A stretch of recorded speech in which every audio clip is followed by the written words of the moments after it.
That was for you, Senator Limmer. Good afternoon. The Senate Committee on Rules and Administration is called to order. It is April 10th, 2026. It is 2:07, and a quorum is present. We have 6 issues before us today, and I'm going to begin with Senator Wiklund because she was the first in the room. Welcome to the committee, Senator Wiklund, and you are here with a bill for our consideration. It is Senate File 4719. Thank you, Madam Chair. Senate File 4719 is a bill that would establish a couple things. It establishes a Human Services Systems Steering Committee, which is not the reason I'm here. And it also has a section of appropriations that are one-time funding for a list of information technology projects. And the reason that that the bill needed to go to the Rules Committee is that it also contains a commission. It will establish a legislative commission on human services systems.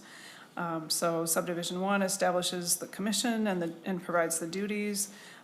Section 2 or subdivision 2 requires the commission to include 6 members from the Minnesota House of Representatives and 6 from the Minnesota Senate.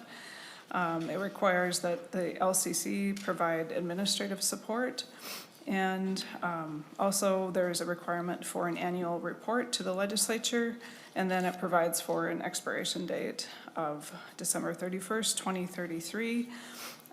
There's section 3 relates to the first appointments being made to the commission.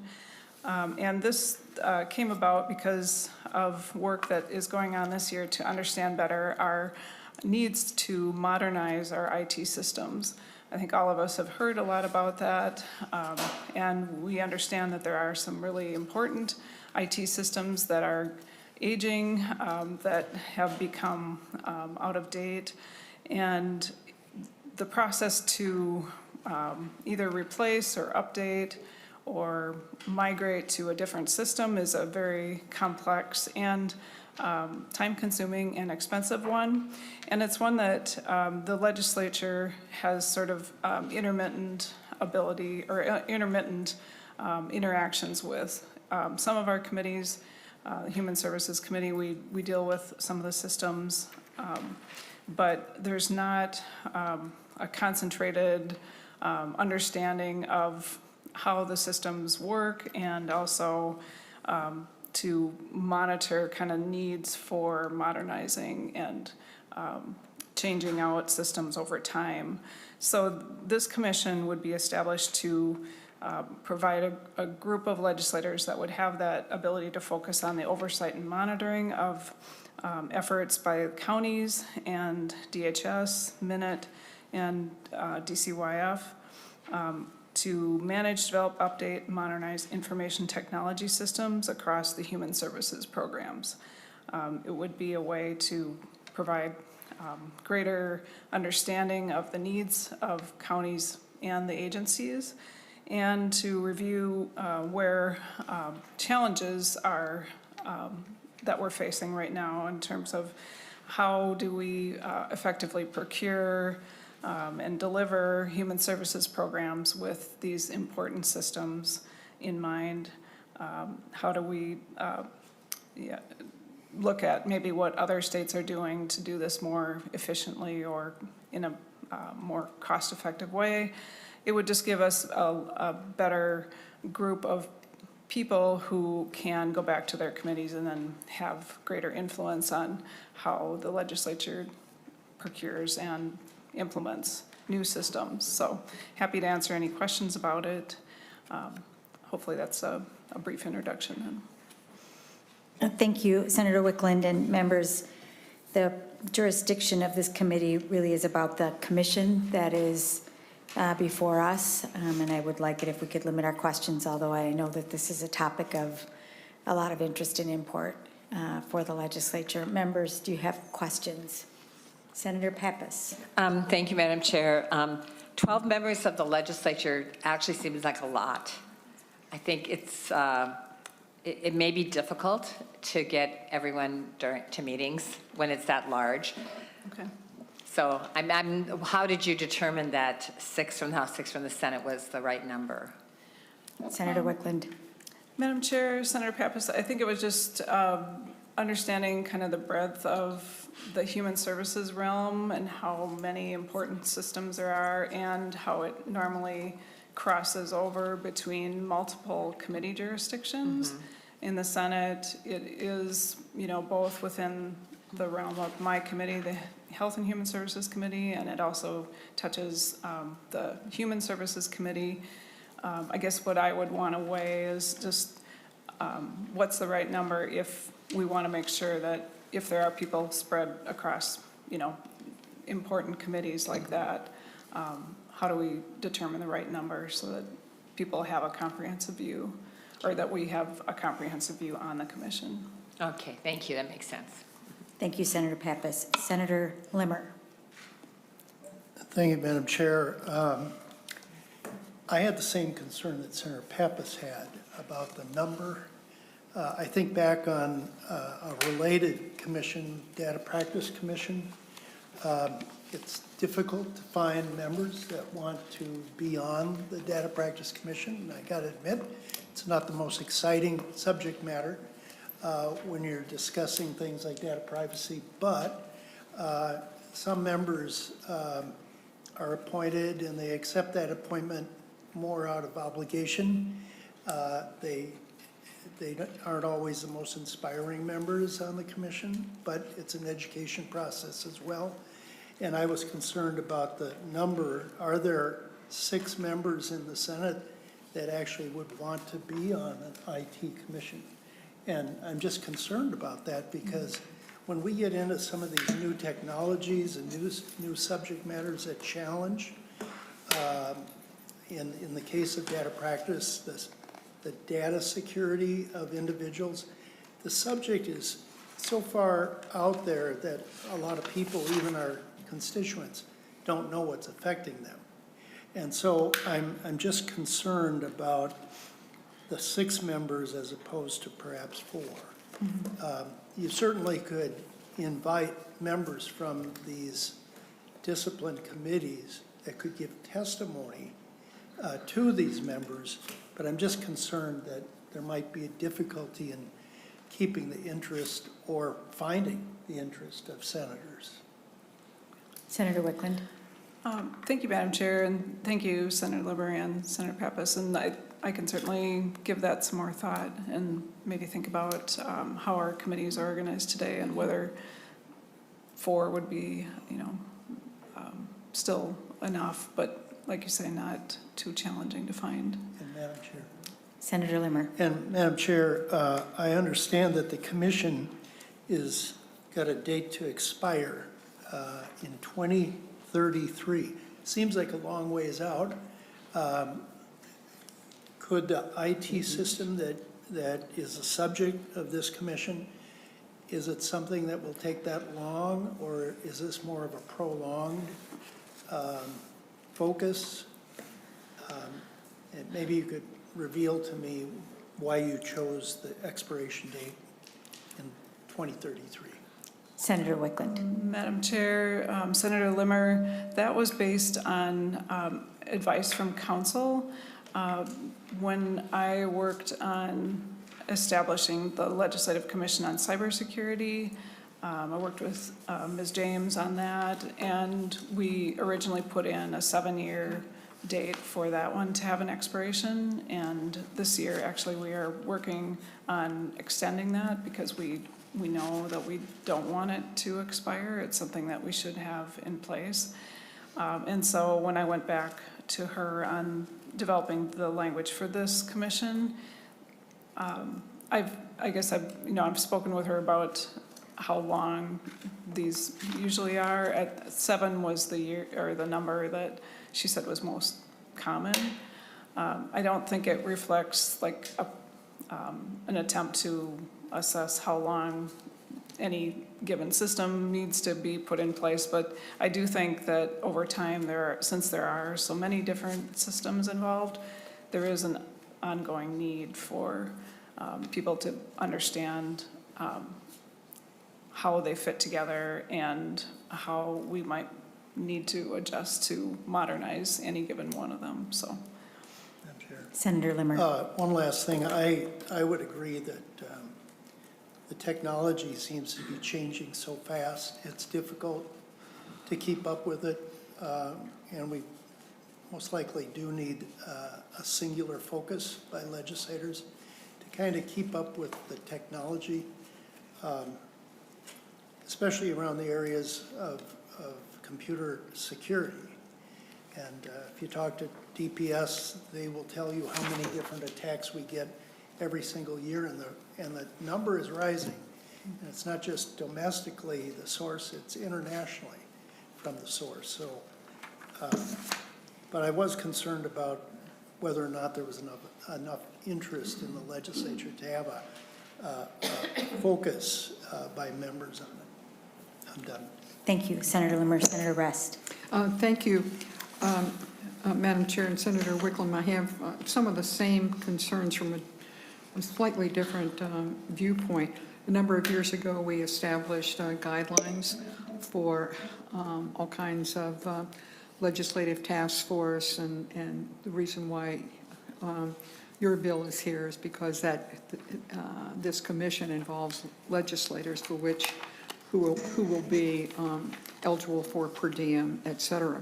But I notice in the first part of it that there is the steering committee that is established, and that the commissioner of information technology services must organize and administer the steering committee. But I don't see any. I do see it for the legislative commission, but I don't see here where the Commissioner of Information Services is called on to call the first meeting. So he gets it organized, and then what? And it seems to me there should be the permission then given, must organize, administer, and call the first meeting of the steering committee. I'm not suggesting an amendment now, but in your next stop, that would just make it crystal clear. And I'm assuming that the reports that this steering committee makes are not going, and I'm trying to read it really fast, they're not required to report to the legislative committees, but the legislative committees, or send their report there, but the legislative committees are nevertheless required to have a hearing on the report. And just, ask you, it's the ease of getting something started. After something is started, it kind of gets a life of its own, and there are requirements there, but it's not assuming how it gets started. So I would hope you would look at that, if you would. Then on the Legislative Commission itself, I would ask council how many commissions other than the Legislative Audit Commission have memberships that are 12, 6 and 6, 3 and 3 on each. Thank you, Senator Rest. We will have an answer for you briefly. Okay, then one of the guidelines that we developed after a number of years, where reports that were made by these commissions sat on the shelf because there was no directive. Those recommendations were not translated into legislative language, not translated into bills.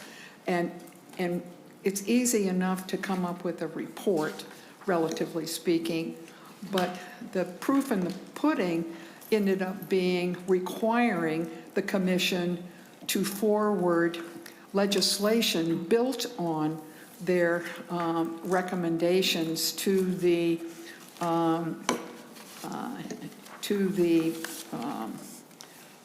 legislative bodies.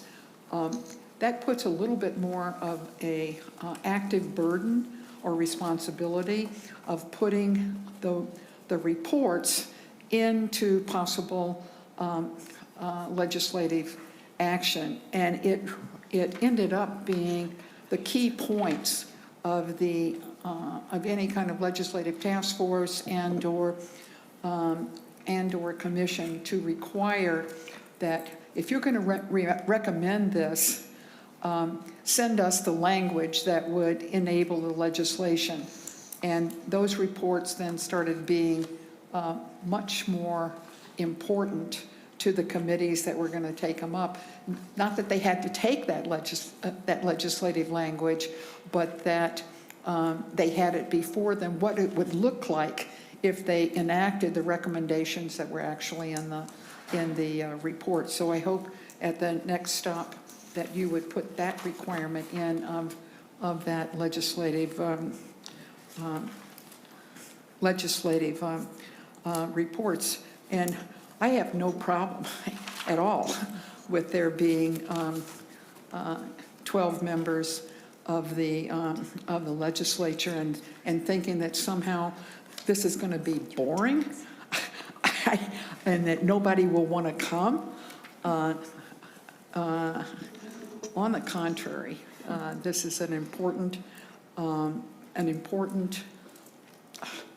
initiative, and I think there will be, I would hope there would be as many members wanting to serve on this as those who are so fascinated with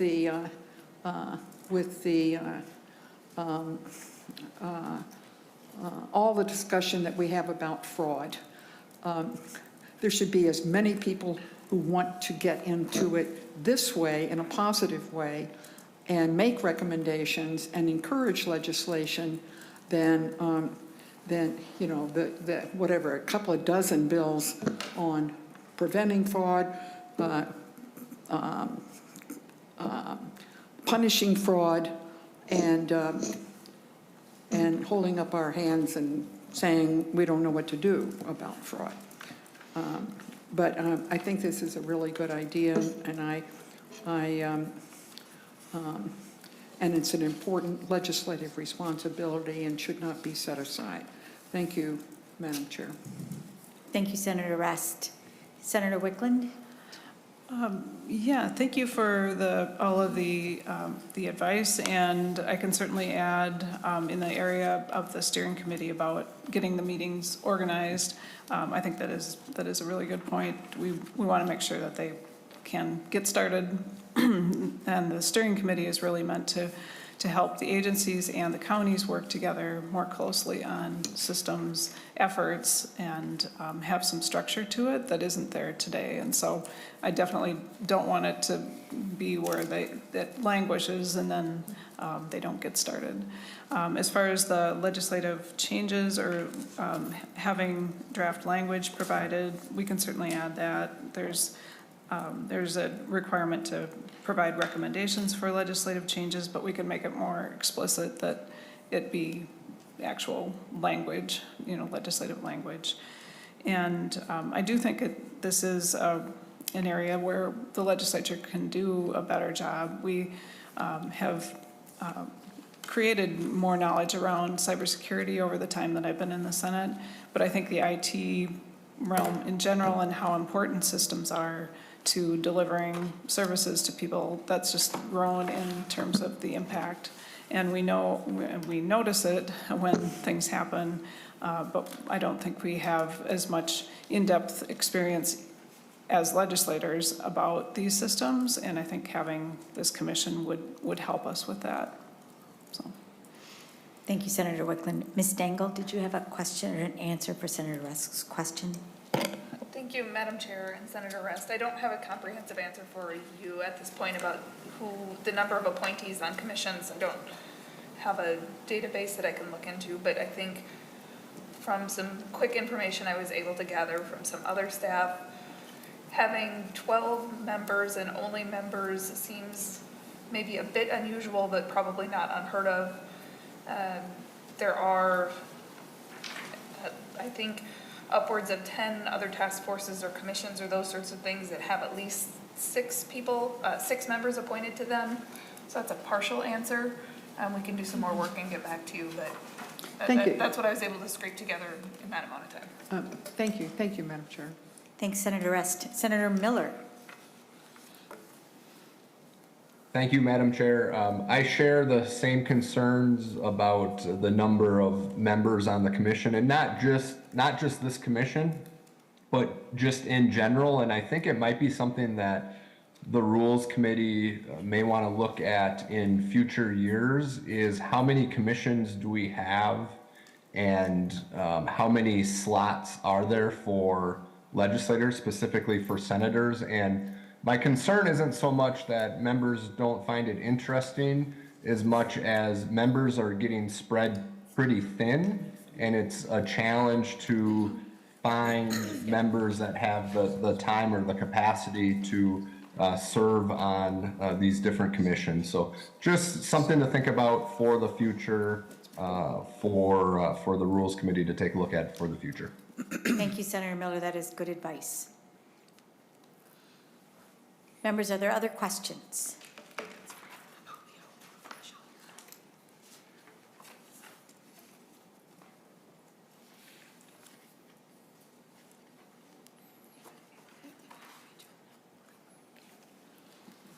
Members, do you have further questions for Senator Wiklund? Senator Wiklund? Thank you, Madam Chair. I hope that I've conveyed, the importance of this commission and the bill in general. I think this year we really do want to see how we can make progress in making sure our IT systems modernization work can move forward in an effective way. And I think the commission is one way that we can add to the strength of the actions that we take. So thank you. Thanks, Senator Wiklund. I think the committee has given you good and sound advice, and I am grateful that you're going to take that forward. Senator Rest, would you like to move this proposal? Sure. Senator Rest moves. Moves, yes, go ahead. Yes, You can Senator read Rest it. moves to pass and refer to the Committee on Health and Human Services. That's my motion. Members, do you have questions on the motion? All those in favor, please say aye. Aye. Aye. And those opposed say no. And that motion is adopted, and Senate File 4719 is on its way to Health and Human Services. Thank you, Senator Wiklund. Senator Johnson Stewart is next. After that, we will hear from Senator Rasmusson, Senator Marty, and Senator Gustafson. Senator Limmer, I am reporting in that I have a few late bills before the Rules Committee. Not going to be a rash of them, but I want to be real clear that we have a few here. So if you have questions for me on that, I'm happy to take them. But thank you very much. Welcome to the committee. Senator Johnson Stewart, when a late bill comes to this committee, what we'd like to know from you is why the bill is late. Welcome to the committee. Senate File 2689. Thank you, Madam Chair and members. Thank you for your consideration today. Senate File 2689 is the Medicaid Medical Assistance Protection Act.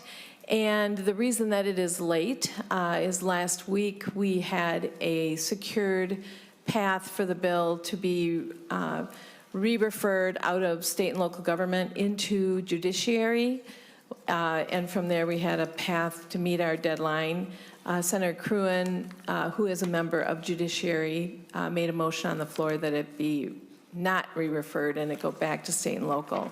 So with that change, which was passed by a majority of the Senate, or with that motion, which was passed by a majority of the Senate, this bill was re-referred to state and local. We had a hearing yesterday. It passed out of state and local. And if approved as a late bill by this group, we will be sure to get it through next week, at least presumptively starting with judiciary on Monday. Thank you, Senator Johnson Stewart. Members, do you have questions? Senator Rest. Thank you. Senator Johnson Stewart, I find Section 3, Subdivision 1, kind of an odd way of saying something. And I wonder if at some point you may want to change that.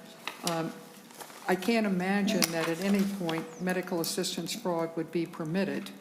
So why, the word prohibited seems duplicative.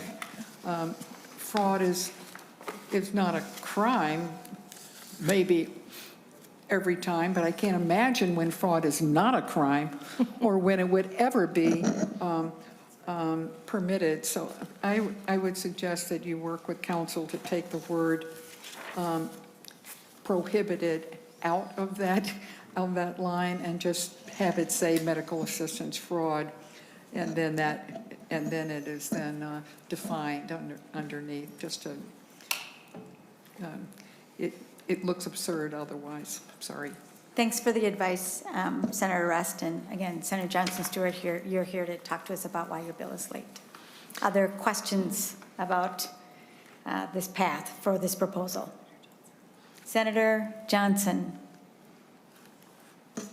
Yeah, thank you, Madam Chair. And just wanted to kind of correct the record. I don't believe that Senator Cruin did have a motion on the floor. I know he spoke against the Ann Johnson Stewart motion, but I believe it was an Ann Johnson Stewart motion, or Senator Stewart, Johnson Stewart motion that failed on the floor that day. Thank you for that correction, Senator Johnson. Other questions? Seeing no further questions, Senator Marty. Senator Marty moves that the provisions of Senate Concurrent Resolution Number 6 be suspended for all other proceedings on Senate File 2689 and that the previous committee report be adopted. All those in favor, please say aye. Aye. Aye. And those opposed say no. And that motion is No. adopted. Oh, I'm sorry. There was one no? Okay. The motion is adopted. Thank you, Senator Johnson Stewart. Thank you, and thank you, Senator Johnson, for correcting my error. Thank you. Next, we're going to hear Senate File 4474, Senator Rasmusson. Rasmusson is joining us online. Welcome to the committee, Senator Rasmusson. Thank you, Madam Chair. I appreciate the opportunity to talk about Senate File 4474 as a late bill. This bill would ban online sweepstakes casinos. The reason it's late is we were working with a wide group of stakeholders and also analyzing language that was passing in other states, as this is an emerging issue. And then we also had 3 different committee stops that this bill has successfully gone through, including the Commerce Committee, the Judiciary Committee, and most recently the State and Local Government Committee. The State and Local Government Committee has requested that this bill go to the Finance Committee while we await to see if there's any fiscal notes that come back on this bill. Thank you, Senator Rasmusson. Members, do you have questions for Senator Rasmusson? Senator Rest. Madam Chair, on the merits, I voted against this bill in Commerce, and on the merits, I'm going to vote against it here as well, but not because it's a late bill. I appreciate that clarification, Senator Rest. Further questions on the part of members? Madam Chair. Senator Frentz. Thank you, Madam Chair, and thank you, members. Good afternoon, Senator Rasmusson. How are you? I'm doing well, Senator Prince. Just wanted to say, as I understand the bill, this relates to the subject of gambling. Am I getting that right, Senator Rasmusson? Senator Rasmusson. Madam Chair, Senator Prince, this bill would define online sweepstakes casinos, and then it would ban them in Minnesota law. I appreciate that, Senator. I think that's an important topic. As I look at the Rules Committee obligation here, it is to try to take into consideration several things. The preferences of the chief author among them. As the chief author, you're asking us to waive the rules on timing, which we do sometimes and sometimes we don't. I'm going to vote yes to allow the rules to be waived in this case because I believe the chief author deference is an important part of the work we do in the Senate. And I think on bills where the chief author isn't able to meet deadlines or is requesting some procedural lenience to get the bill in the places that they want it, that we should be deferential to that. And so I'm going to do that today, Senator Rasmusson. With that, Madam Chair, I appreciate the time and planning to vote yes on allowing the bill to move forward as late. I think that's the better preference here. Thank you, Senator Frentz. Members, are there other questions? Seeing no further questions, Senator Marty moves that the provisions of Senate concurrent resolution number 6 be suspended for all other proceedings on Senate File 4474, and that the previous committee report be adopted. All those in favor, please say aye. Aye. Aye. And opposed, please say no. No. And that motion is adopted. Thank you, Senator Rasmusson. Senator Marty. Up next with Senate File 4511.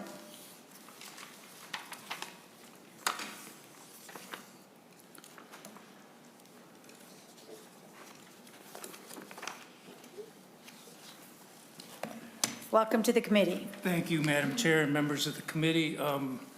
This bill, Senate File 4511, is in the same situation as a late bill as the Rasmusson bill.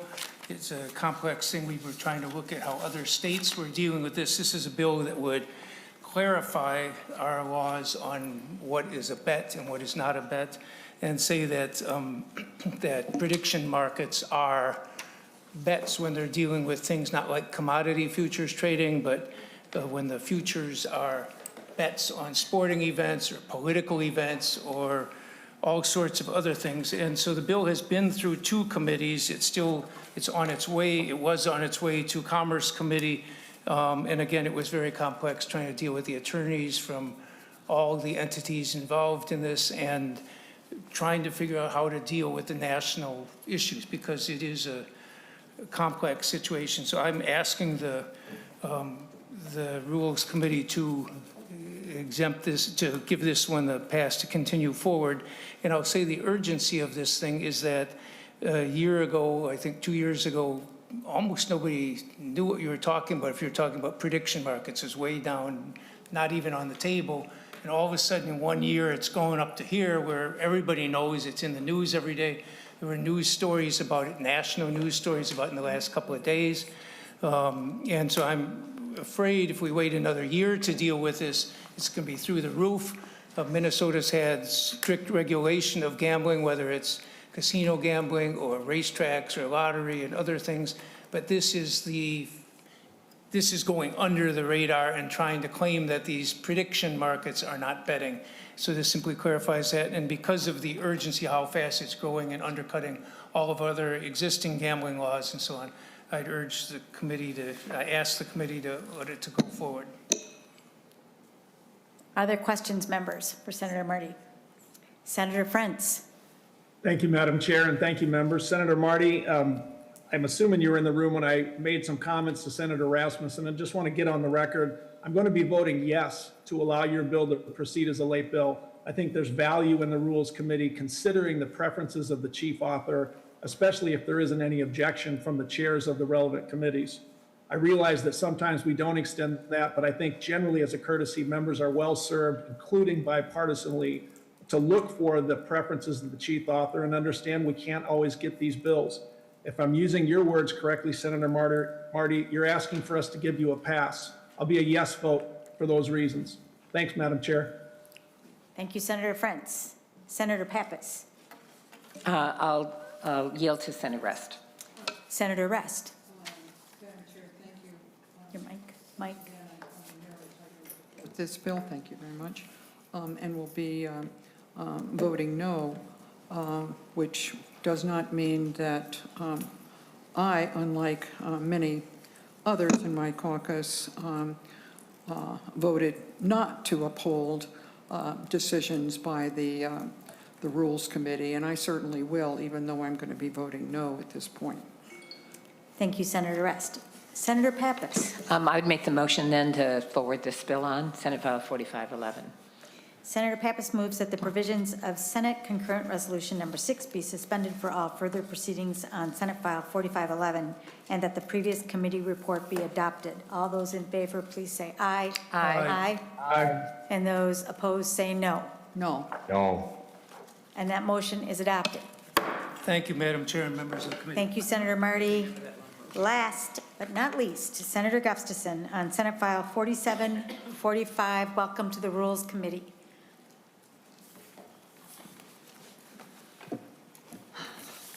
Thank you, committee. Thank you, Madam Chair. This is Bill 4745. It creates a centralized certified payroll reporting portal and database requirement for all state projects covered by prevailing wage requirements. And the reason it is late is it's incorporating technical assistance from 3 state agencies, which, as you can imagine, took some time, and stakeholders to do the A1DE amendment. Thank you, Senator Gustafson. Members, do you have questions? What amendment? Madam Chair, is there supposed to be an amendment before us, or it's already been incorporated? Senator Pappas, Senator Gustafson? Madam Chair, Senator Pappas, it's already been incorporated in state local gov. All right, thank you. Senator Johnson? Thank you, Madam Chair. And so on looking at the status of this bill, it passed state and local government. However, I understand that this has a number of issues dealing with both data practices and then also labor issues as well within the bill itself.